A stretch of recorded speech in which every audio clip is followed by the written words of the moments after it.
আমরা আগে দেখেছিলাম যে গোপালগঞ্জ, আমরা আজকে দেখছি শিবগঞ্জ। গঞ্জে গঞ্জে তো ঠিক আছে, ইলিয়াস আলীর কথা আজকে বিএনপি ভুলে গিয়েছে। আপনি ভুলে আজকে ইলিয়াস আলীর কথা, ইলিয়াস আলী ভুলে যেতে পারেন, বিএনপি গুম ভুলে কমিশন কাজকে আপনি তো রং বদলান, আজকে গুম দলিত আপনি তো দাঁড়িয়ে গুপ্ত, দিয়েছে। যে কারণে আপনি বলেন আমরা কোন সময় বিএনপির সাথে কোন সময় জামাতের সাথে আপনারা মনে করেন যে গুপ্ত আপনারা বলেই তো গুপ্ত। আপনি আজকে রং প্লিজ বদলান। ভাই আপনারা ভুলে গুপ্ত, যেতে পারেন, কারণ বিএনপি ভুলে আপনারা নাই। যখন যারা মনে করেন শিলংয়ে ছিল তারা বাংলাদেশে ছিল। ফ্যামিলি কার্ডের জন্য তো আমরা রাজপথে জীবন দেই নাই। যেমন কথা বলতো আওয়ামী লীগের মন্ত্রীরা, আজকে বিএনপির মন্ত্রীরা তো ওইরকমই অনেকে সেই ভাষায় কথা বলছেন।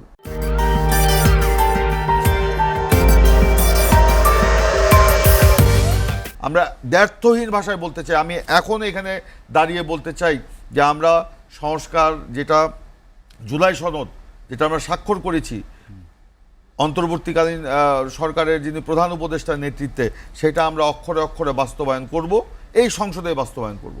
এবং এই রায়ও মানে গণভোটের যে রায়, সেটারও আমরা বাস্তবায়ন করব। তবে ওখানে আমরা 3.5-টির সাথে আমরা একমত, যেগুলো সেটা আমরা একমত। আর সেটা তো আমাদের সাথে কথাই ছিল, আমাদের সাথে বরঞ্চ এটা প্রতারণা করা হয়েছে। এই যে 4টি বিষয়কে নিয়ে এবং 4টি বিষয়কে একত্রিত করে আমাদের সাথে প্রতারণা করা হয়েছে। এটা ইরান ভাইদের সাথে হয়তো মানে মানে অন্তর্বর্তীকালীন সরকার আলাদা করে আলোচনা করতে পারে, আমাদের সাথে আলোচনা করেনি। ওই জন্যই তো সালাউদ্দিন সাহেব বলেছিল অন্তর্বর্তীকালীন সরকার সকল দলের সমর্থনে ছিল। আমাদের কারো সমর্থন ছিল ওই অন্তর্বর্তীকালীন সরকারের হেয়ার রোডের সেই যমুনার ড্রয়িং রুম পর্যন্ত, আবার কারো অবস্থান ছিল অন্তর্বর্তীকালীন সরকারের এই বাসভবনের দেওয়ালের বাইরে পর্যন্ত। আপনি একটা সরকার ক্ষমতায় থাকে 5 বছর, আবার সব সরকার 5 বছর ক্ষমতায় থাকে না। যেমন শেখ হাসিনা ক্ষমতায় আসছে, কয় মাস পরেই তো তাকে দেশ ছেড়েই পালিয়ে যেতে হয়েছে। আজকে এই সরকার ক্ষমতায় আসছে 4 মাস হলো। এটা সরকারের জন্য খুবই অল্প সময় বলা যাবে না, কারণ 4 মাস মানে 120 দিন, প্রায় 120 দিন হয়ে যাচ্ছে।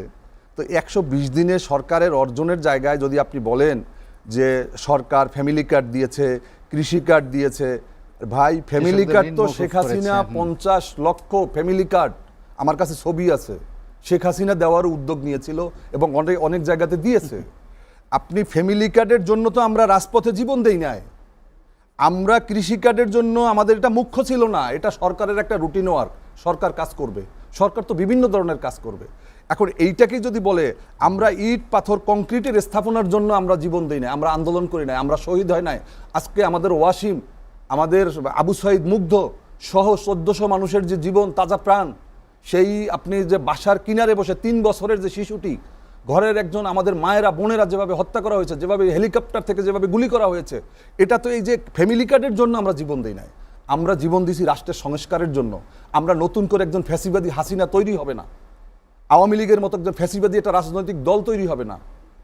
এমন কোনো মন্ত্রী সংসদে গিয়ে নিজে বাগাড়ম্বর করবে না যে সব মনে হয় জানি আর কোনোদিন এই সংসদের পতন হবে না। কিন্তু এরকমই তো আমরা দেখছি। যেমন কথা বলতো আওয়ামী লীগের মন্ত্রীরা, আজকে বিএনপির মন্ত্রীরা তো ওইরকমই অনেকে সেই ভাষায় কথা বলছেন। আমরা আগে দেখেছিলাম যে গোপালগঞ্জ, আমরা আজকে দেখছি শিবগঞ্জ। গঞ্জে গঞ্জে তো ঠিক আছে, আপনি যান গোপালগঞ্জে দেখবেন যে শেখ হাসিনার নামে, শেখ রাসেলের নামে, ফজিলাতুন নেসার নামে, শেখ মুজিবের নামে ডজন শিক্ষা প্রতিষ্ঠান, ডজন বিভিন্ন স্থাপনা বিভিন্ন আছে। আপনি আজকে শিবগঞ্জে যান, 4 জনের নামে 4টা ইউনিয়ন, এক পরিবারের বংশের নামে, বাইস্তার নামে, পরিবারের নামে। আরে ভাই পরিবর্তনের নামে তা সমস্ত কিছুতে আজকে আপনি একবারে গ্রামের বরগুনার একজনের ডোবায় পড়ে বলবে যে আমি প্রধানমন্ত্রীর হস্তক্ষেপ চাই, আর প্রধানমন্ত্রী সেখানে হস্তক্ষেপ করবে, এটা তো প্রধানমন্ত্রীর কাজ না। প্রধানমন্ত্রী বলার পরে তারপরে এই নামগুলো চেঞ্জ হয়েছে। সময় আজকে যিনি জামাতের যিনি আমির, তিনিও তো তার মুক্তিযুদ্ধে যাওয়ার মতো বয়স হয়নি। আজকে যারা সংসদে যারা আছেন, আরে যারা মুক্তিযুদ্ধ না শুধুমাত্র মানবতা বিরোধী অপরাধের যাদের বিরুদ্ধে কথিত অভিযোগ ছিল, তাদের তো ফাঁসি দিয়েছে। জামাতে তো এখন কোনো যুদ্ধ অপরাধী, মানবতা বিরোধী কিছুই নাই, তাদের সমস্ত বিচার হয়ে গিয়েছে। বরঞ্চ বিএনপি আজকে 27 বছরের মিত্র। এই জামাত বিএনপির সাথে 27 বছর আন্দোলন সংগ্রাম সরকারে ছিল, মন্ত্রিত্ব ছিল। এবং 1991 সালে যদি জামাত যদি সমর্থন না দিত, 91 সালে সরকার গঠন বিএনপি করতে পারত না। 2001 সালে আন্দোলন সংগ্রামের পরে জোট সরকার, 4 দলীয় জোট সরকার ক্ষমতায় গিয়েছে, সেখানে 2জনকে মন্ত্রী বানিয়েছে। তো তো যার কারণে এরপরে যে আপনি আসেন সেই যে 2001 সালের পর 6 সালের পরে সেই লগি বৈঠার তাণ্ডবতা থেকে শুরু করে সর্বশেষ 2022 সাল পর্যন্ত কাঁধে কাঁধ মিলিয়ে আমরা বিএনপি জামাত আমরা সবাই কাজ করেছি। তা আপনি সাথে থাকলে সঙ্গী, আপনি সাথে না থাকলে জঙ্গি, যুদ্ধ অপরাধী, মানবতা বিরোধী অপরাধী, 71, 72 স্মরণ করবেন আপনি। এটা রাজনৈতিকভাবে বলতে পারেন, বলার সুযোগ আছে আপনাদের। কিন্তু আমি মনে করি যে শুধুমাত্র 71 টেনে এনে কাউকে ছোট করার মতো রাজনৈতিক ব্লেম দেওয়াটা, এটা আমি মনে করি এটা অযৌক্তিক। আরে ভাই, এই রাজাকারের স্লোগান দেওয়ার পরেই তো হাসিনার পতন হয়েছে। সেই সংসদে আজকে আবারও জামাতের নিষিদ্ধের জন্য দাবি তোলা হচ্ছে। একজন সংসদ সদস্য বলেছে জামাতকে নিষিদ্ধ করতে হবে। জামাতকে তো নিষিদ্ধ করেছিল হাসিনা। হাসিনা করার পরে 5 দিন পরে হাসিনাকে বাংলাদেশ থেকে পালিয়ে যেতে হয়েছে। এবং 17 বছরের ক্ষমতাসীন আওয়ামী লীগ গতকালকে 23 তারিখ গিয়েছে। ইতিহাস সাক্ষী না, আজকে জনগণ, আমি আপনি সবাই সাক্ষী। সারা ঢাকা শহরে আওয়ামী লীগ একটা মিছিল করতে পারে নাই। আওয়ামী লীগ বাংলাদেশে 77 বছরের একটি রাজনৈতিক দল, যার কারণে ক্ষমতায় থাকলে বহুত কিছু বলা যায়। এটা আজকে প্রিন্স ভাইরা বলতেছেন, আলহামদুলিল্লাহ, এটা আওয়ামী লীগও এভাবে বলতো। নির্বাচনের পরে চাবি নিয়ে পঞ্চগড়ে অফিস উদ্বোধন করেছিল আওয়ামী লীগের কারা, তা এদেশের মানুষ দেখেছে যে নির্বাচনের পরে এটার সাথে বিএনপি জড়িত ছিল না। অবশ্যই বিএনপির স্থানীয়ভাবে কেউ যদি করে এটার দায় দায়িত্ব বিএনপি তারেক রহমান কিংবা মির্জা ফখরুল দিতে পারে না। স্থানীয় এটা বিএনপির, আমি বলি এই দায় নিবে না। যার কারণে দায় যদি হয়ে থাকে তাহলে তো আওয়ামী লীগের রাজনীতি, আমি যদি আপনাকে বলি যে আপনি যা বলেছেন, আপনার যে বক্তব্য, এই বক্তব্যের অনেকগুলো শব্দ এই চেয়ারগুলোতে আওয়ামী লীগের এমপিরা বলতো। কখনোই আমরা এই কথা বলি নাই। আপনি মনে করেন মুক্তিযুদ্ধ ভাই, আওয়ামী লীগের মুক্তিযুদ্ধ তো আমার অহংকার, মুক্তিযুদ্ধের চেতনা। আগে তো বললেন যে আওয়ামী লীগের মতো করে মুক্তিযুদ্ধ এবং 24 এটা আমার অর্জন, আমার ঐতিহ্য, আমার অহংকার, আমার পথ চলার আমার একটা রাস্তা। কিন্তু আপনি মুক্তিযুদ্ধর কথা বলে আপনি বিভাজন সৃষ্টি করবেন, এটা হতে পারে না। বিভাজন করতে চাই না, আপনি মুক্তিযুদ্ধকে মেনে নেন। আরে ভাই, আপনি বলেন যে মুক্তিযুদ্ধকে মেনে নিয়েছি, আমি আপনাকে ভুল করেছি মেনে নেন। মিনিমাম আপনাকে আমি 1 ডজন নেতার নাম বলতে পারবো যাদের পিতারা রাজাকার ছিলেন ভাই, কিন্তু তাদের মুক্তিযুদ্ধে কোনো অবদান নাই, কিন্তু তারাও তো মুক্তিযুদ্ধ কথা বলছে ভাই। মুক্তিযুদ্ধ কি এতে বললেই মুক্তিযুদ্ধ হয়ে যায় না? আওয়ামী লীগ বলে না, জামাত বলে না। মুক্তিযুদ্ধ শব্দ বললেই আমি মুক্তিযোদ্ধা হয়ে যাব না।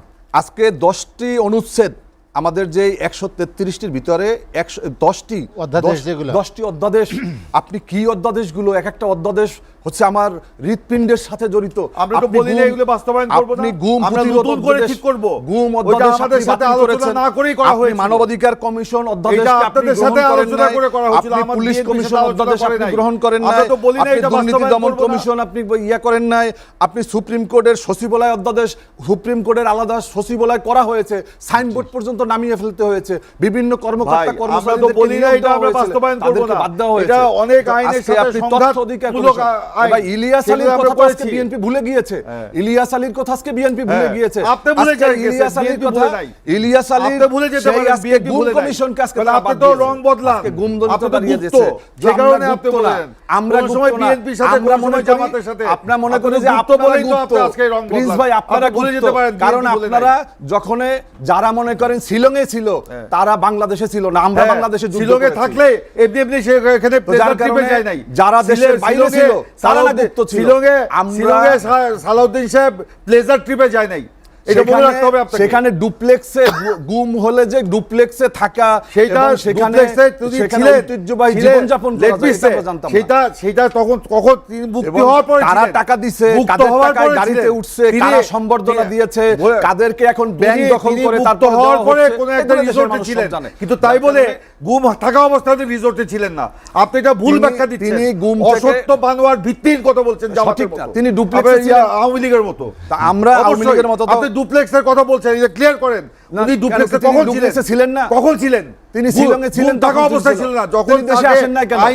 আইনের বাধ্যবাধকতায় তাকে থাকতে হয়েছে, দেশে আসতে মানা করছে, আইনের বাধ্যবাধকতার মধ্যে থাকতে হয়েছে। তিনি কেন আসেন নাই? আরে ভাই, আইনের কারণে তাকে আসতে পারে নাই। আপনি বললেই হইলো, আপনি তো একটা অবিবেচকের মতো কথা বলছেন, আওয়ামী লীগের বলছেন না, আমার বক্তব্য না, আপনাদের বক্তব্যগুলো আজকে আওয়ামী লীগের ভাই মনে হচ্ছে না। ভাই আমি তর্ক, আমি আলোচনা শেষ করতে চাই।